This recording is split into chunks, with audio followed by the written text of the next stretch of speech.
ఎఫ్రాయిము, నువ్వు బొమ్మల చుట్టూ తిరుగుతున్నావు, రాళ్ల చుట్టూ తిరుగుతున్నావు, చెట్ల చుట్టూ తిరుగుతున్నావు, మనుషుల చుట్టూ తిరుగుతున్నావు, కానీ నేను ఎవరినో గుర్తుపట్టలేకపోతున్నావు.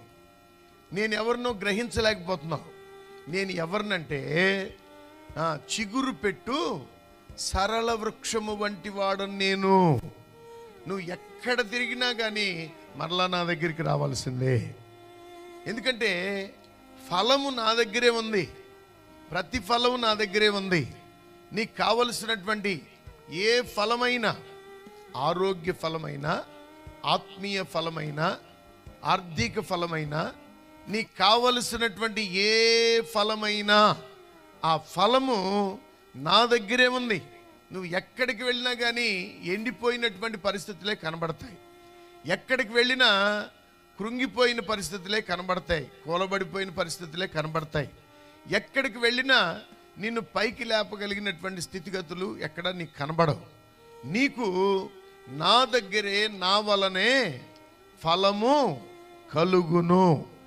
కాబట్టి తిరుగు, ఎక్కడెక్కడ తిరుగుతావో తిరుగు. నేను చూస్తున్నాను, విచారణ చేస్తున్నాను, ఆలకిస్తున్నాను. ఒకవేళ నాతో మాట్లాడతావేమో, నాకు చెప్తావేమో అని చెవి యొగ్గి నేను ఆలకిస్తున్నాను.